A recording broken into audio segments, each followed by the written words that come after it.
Hey everybody, it's the Strega Mystica Dr. John Michael Salvato, and welcome to another video on the perspectives on Afro-Sicilian folk magic and stregoneria and postmodern magical practice. Today we're going to focus on the racist notions of black magic versus white magic. So let's go ahead and dive in.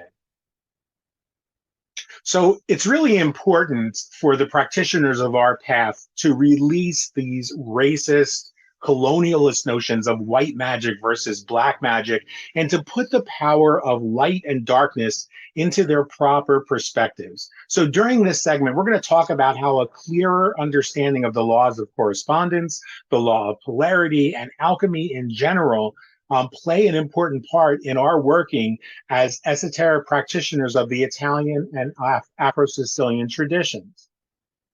Now, for those who looked at the newspaper and who've been following football and the World Cup recently, you may have seen this morning in the Seattle Times an article which actually inspired me to do this video.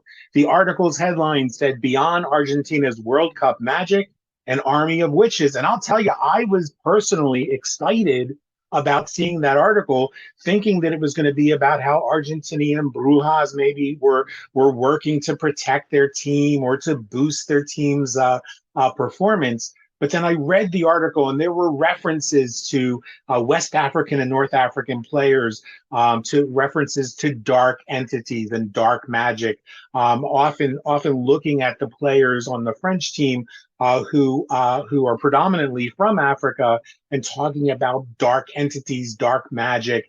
And it just really disappointed me that in the 21st century, a mainstream newspaper like the Seattle Times would publish that sort of rubbish.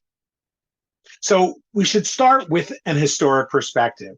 In antiquity, references to the practice of magic were simple and straightforward. Magic was magic, period.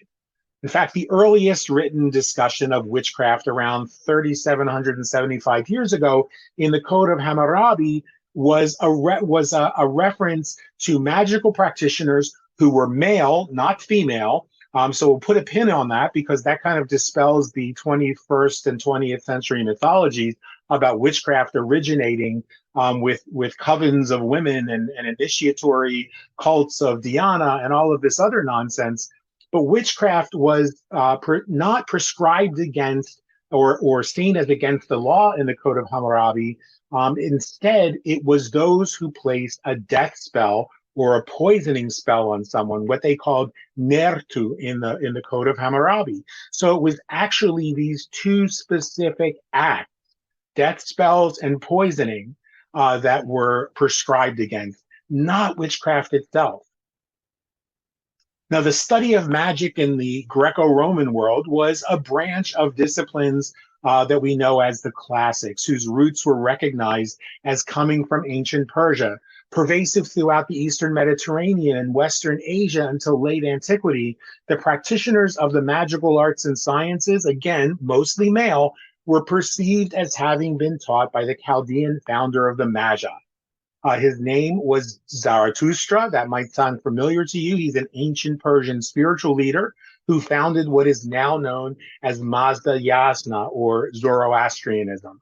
His teachings challenged the existing worldview of the Indo-Iranian religion and political sphere, and would influence spirituality and philosophy throughout the region, including the Second Temple Judaism, Gnosticism, Hermeticism, Greek philosophy, Christianity, Islam, and the Baha'i faith, as well as Buddhism. Now, during the Renaissance, literally the period of rebirth, thus the word Renaissance, we find that about the 13th century of the Common Era, magic began to be accepted more openly. It was during this period when we also sadly see that Black and brown people were being perceived as savages by the Roman Empire and by the European society as a whole. They were often maligned by the church. And when we first start to hear terms like white magic and black magic, it's from these religious institutions. The notions of black magic and white magic and savages being the holders of black magic would become deeply ingrained in the consciousness of Europeans through colonialism and persist to the Common Era. Now, it was also during this time, we should note, that women practitioners were said to have learned some of their more animistic and esoteric ways from those savage peoples, or from the Christian devil, who is also depicted as being of darker or red skin. So we see racism right from the very start of the Renaissance with regard to the magical practice. Now, when we look at the Italian and Afro-Sicilian folk magical practices of the ancient world, the foundations of our practice are not in religion. They're in science and alchemy, an approach that derives from the ancient Egyptian mystery tradition. It becomes important to understand, therefore, that the more deeply to embrace the foundational principles of our practice by looking at what some of these mystery school traditions taught. So one of the things I said we were going to look at is the hermetic principle of correspondence. And so while I realize that a lot of this gets sort of watered down, diluted, and misrepresented in things like the Kabbalion, so we're not going to use those texts, but we're going to talk about the principles themselves. One of those great hermetic principles is the principle of correspondence, which tells us that there's always a correspondence between the laws of phenomena of the various planes of being and life, that our outer world is never more than a reflection of the inner world. And so we hear that familiar phrase, as within, so without, as above, so below. Now, here's why that matters. Because our ancestors understood that magic had nothing to do with gods or goddesses, religion or superstition. They were a direct threat to the status quo, because they understood that this wasn't about religion. This wasn't about something that could be easily manipulated by the powers that be. We knew that we did nothing more than work with the energy around a situation, a person, a condition, or a set of circumstances, and manipulate the energy. By doing so, we could bend our experiences to our will. And such powerful personal empowerment has always stood in the face of every religion, every superstition, every government and power structure since the dawn of time. It was, in fact, one of the greatest threats to the patriarchy. And that's why we see a shift in the emphasis from the personal empowerment of our people's tradition to these accusations that women were running around in groves at late at night under the full moon, in league with their imaginary devil. The ancient Hermeticists considered this principle as one of the most important mental instruments by which humanity was able to pry aside the obstacles which hid from view the unknown. So here's why that shakes things up today. If we don't need to be guided or manipulated by religion, then those who have authority over who gets initiated have no more control over us. If we don't need that concept of initiation for validation, and there's not some great secret that takes decades to study or master and thousands of dollars to spend, then what use are covens and the neo-pagan witchcraft sects? The source of all transformation begins and ends with the person in the mirror.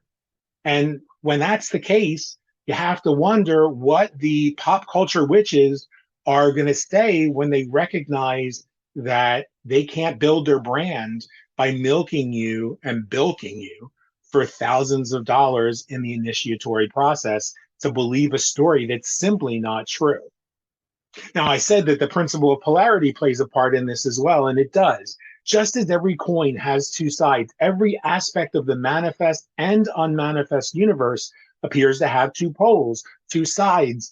This is a mental construct that creates division in our mind. It's what creates that, what we call duality in our minds.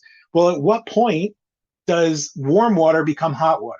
At what point does cold water become freezing water? We have to we look at these spectrums and we think that they're opposites when in fact they are spectrums. So understanding polarity unlocks the hidden mastery of the truth of non-duality, that there is no sense of other. There is no line drawn in the sand from which the hot water becomes warm water, or the warm water becomes cold water, or the cold water becomes hot water. It's a spectrum. It's a process. And here's why that matters. If a deeper understanding of the principle of polarity allows us to embrace ultimate essential unity, then the lines drawn in the sand by society, by the patriarchy, get wiped away.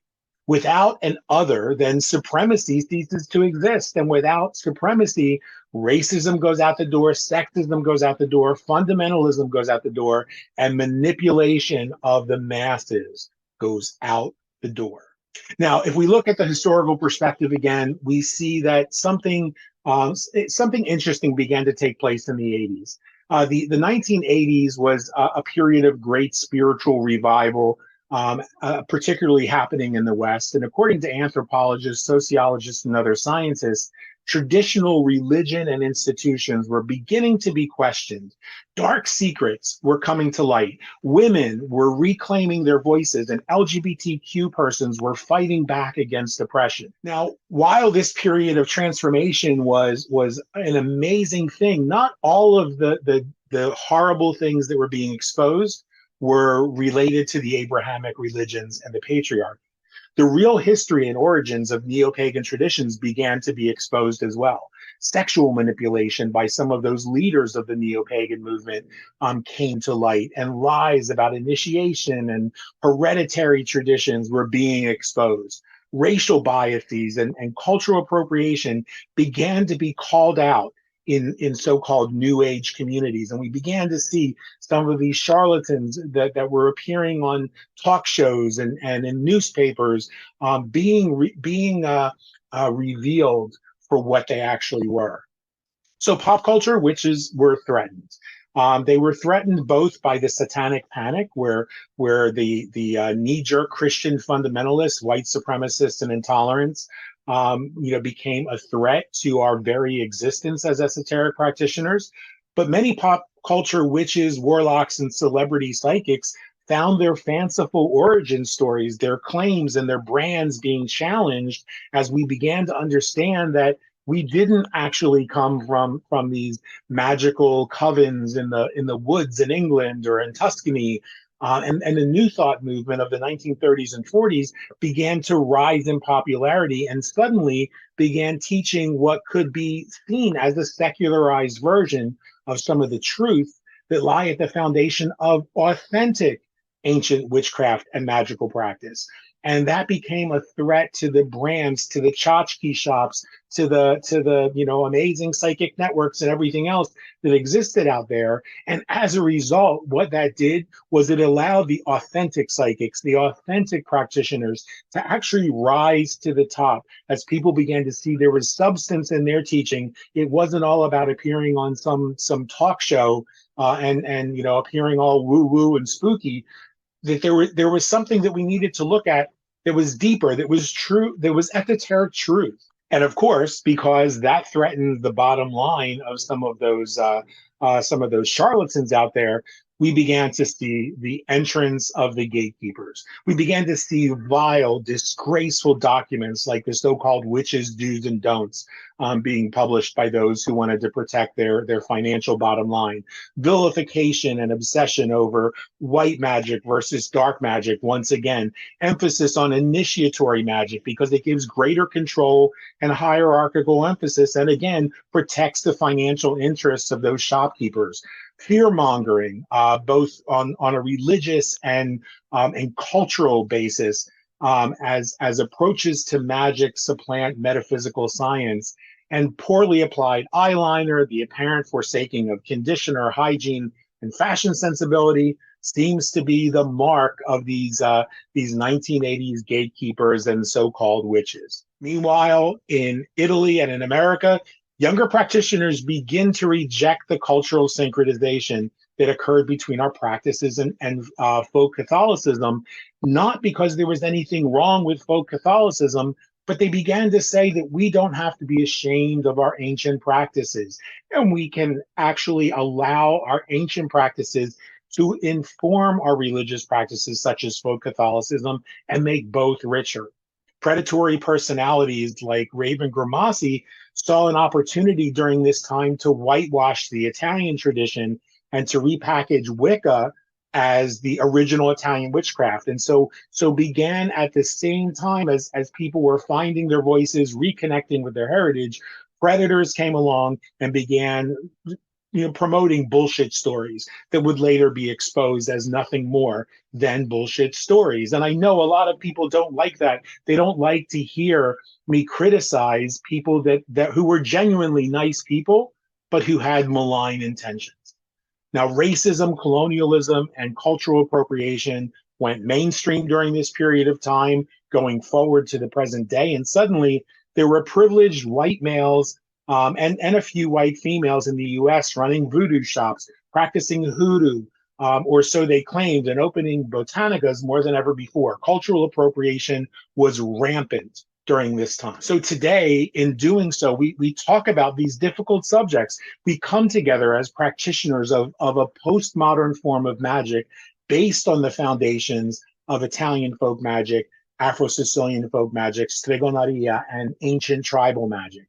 We released the need to pretend that witchcraft was ever remotely connected to the goddess religion, because it wasn't. The goddess religion may have been informed by esotericists, it may have been informed by our magical worldview, but it was not connected to it. We understand that grown-ups can support women's empowerment and not have to lie or attempt to revise the historical or anthropological record in the process, pretending that witchcraft was a goddess-centric practice or that the original witches were women. We can stand in solidarity with Black and Brown and Indigenous people throughout the world to protect, to defend, and to fight back against injustice, including racism, colonialism, appropriation, and fundamentalism.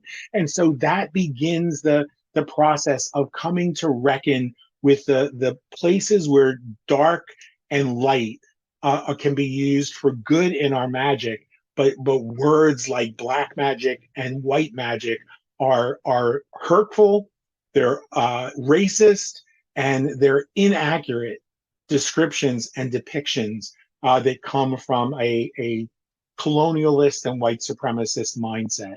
And so I hope this is not an answer for you. I hope this is not not just seen as like a little speech against the concept of white magic versus dark magic, but I hope that what it actually does is start a conversation. Do it in the comments below if you'd like to start that conversation, to move beyond this idea about, oh, she's a white witch, oh, she's a black witch, oh, she's a gray witch. Let's stop using those nonsensical bullshit 20th century terms and start to use terms like she's an esotericist, he's an esotericist, he's a magical practitioner. We can find so much more common ground between the practitioners of the ancient ways and some of the emerging amazing people who are leaders in the neo-pagan movement today, who are doing terrific things with helping to raise the bar, with helping to bring integrity back to the magical practice, and who genuinely give so much of their own heart, their own time, and their own lives to help us all to reclaim that power from the patriarchy so that we can once again move in a direction of healing our planet and healing the cosmos. Until next time, this is Dr. John Michael Salvato. If you'd like more information about what we're doing, feel free to join us at the Inner Alchemy Mystery School. You can find out more about that at www.inneralchemy.online. And we'll look forward to talking to you in the comments below. So let us know what your thoughts are, what your greatest takeaway was, any questions you might have, and we'll see you on the next installment.